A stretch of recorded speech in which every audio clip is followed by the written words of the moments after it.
Hello there my RPG lovers and welcome to another video. The sense of character progression is something that I mentioned very often on this channel. No matter what type of role-playing games you're into, getting stronger and better in general is almost always one of your primary goals. The tools that the game offers you for achieving this are really important as well. Character statistics, levels, abilities and similar mechanics are definitely the core of progression, but there are far more things in a game that are connected to this system. And more often than not, these things can make or break the whole sense of character progression. Difficulty options, enemy placement, level/world design, the pacing of the story and similar design choices are just some of those things. It's really hard to specifically talk about the character progression without mentioning other features around it.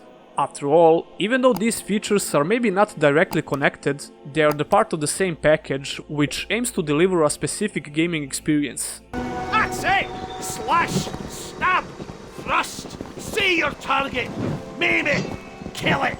Before this video gets too philosophical, I'll start talking about a particular progression system that is brilliant in its core, but hampered by other features that surrounds it.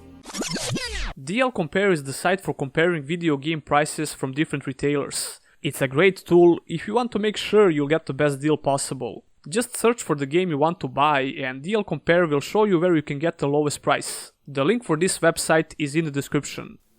When you have mechanics that are built on common sense, it becomes much easier to immerse yourself in a game. If you start practicing any activity over and over again, you'll eventually get better at it. This is the same philosophy that we can find in Elder Scrolls games. Unfortunately, other features in these games are preventing the progression system to truly shine. And ironically, the progression system in Skyrim is not so good. But the premise of this system is just brilliant and it makes a lot of sense. Especially from the role-playing perspective, because you don't have to think twice about how your character improved a particular skill. For example, it's quite natural to expect that your destruction magic will improve if you keep on using it. Maybe the word natural is not the best way to describe this, but you get what I'm trying to say. This way of doing progression is actually really similar to the more common style of character progression in other RPGs. You know, gaining enough experience for leveling up by killing things and doing quests. However, one major thing that sets them apart is the way that experience gains are handled. Most RPGs just have a global experience meter, while Skyrim has individual experience gains for basically every skill, even though the game doesn't use the term experience. Describing it like this makes it sound like a really complicated system, but it's not, because of the way it's presented to the player. You never think twice about it because, again, it just makes sense. It manages to avoid any confusion because it's logical and easy to understand, while still remaining complex in its core. If you would try to explain this to someone who never even heard about Skyrim and you say that you gain individual experience for every skill that you use and that's how you level up, imagine his reaction. But let's not pretend that this system is perfect. I think it could be implemented much better if other features in the game are built to support it. The lack of a proper early game in Skyrim and the presence of level scaling hampered the progression system quite a bit. The early game is extremely important in all RPGs, and unless you're trying to speedrun the game or something, you shouldn't be able to fly through it. You can pretty much skip first 15 to 20 levels, especially if you're trying to improve your smithing, alchemy or enchantment skills. Skyrim could avoid this with a simple tweak to how fast you gain a skill point. And instead of gaining perks for each level, we could get them after a couple of skill ups for a particular skill tree. That probably sounds like you're limiting the player when it comes to distributing perk points, but it's not like that. The way that Skyrim originally handles this just gives you the illusion of choice. You gain a perk point after each level, but you can only use it in a skill tree that you previously improved. So you don't have a lot of options where to spend those points, even if it might seem otherwise. If you're using a two-handed sword, for example, and after you gain a level and a skill point, you can't just spend that perk point in some other skill tree that has nothing to do with how you played your character up to that point. So why even bother to let the player think like he has a lot of choice here? In my humble opinion, I think this would work much better if you gain perk points for particular skills. You could get one perk point whenever you gain 5 skill ups or something similar to that. So when I say I would like to see a similar design philosophy in other RPGs, I don't think they should copy and paste it from Skyrim. Far from it actually. Just the idea of improving your skills the more you use them is brilliant and it has a lot of potential. But like I already said, you have to make sure that other features in the game will complement this design approach. Level scaling can be a threat to every progression system if not done properly. I prefer fixed level enemies with no scaling at all, but we're starting to see a lot of RPGs with at least some form of level scaling.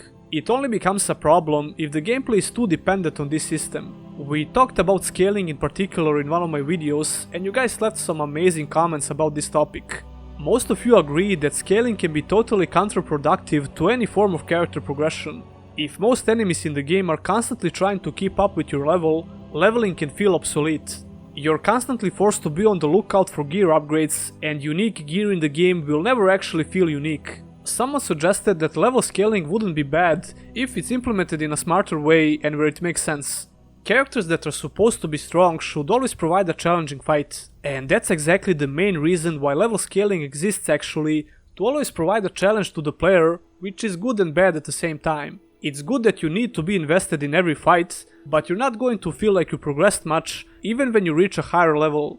To put it simply, imagine that your character is level 5 and you have a weapon that does 100 damage. Then you fight some guard, for example, that has 1000 HP. You won't feel any different at level 50 with a weapon that does 1000 damage because the same guard will have 5000 HP now.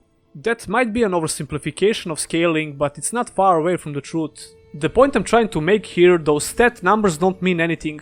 They just create the illusion of getting stronger. The whole leveling system becomes totally pointless, and the sense of progression is almost non-existing. This is especially noticeable if the game doesn't have a lot of enemy variety, and you're fighting one enemy type over and over again. So even though improving your skills upon use is a brilliant idea, it will never feel even remotely good in a game with aggressive level scaling. It would probably perform much better in an RPG with static levels, or even in a game with no levels at all. The progression can be based entirely on the gear that you obtain, and a lot of you mentioned Monster Hunter as an example. But I think that a lot of RPG developers are not comfortable with developing a role-playing game without levels. Not necessarily because the game wouldn't work without it, but because a lot of people are expecting to find this feature in a role-playing game. Let's conclude this discussion.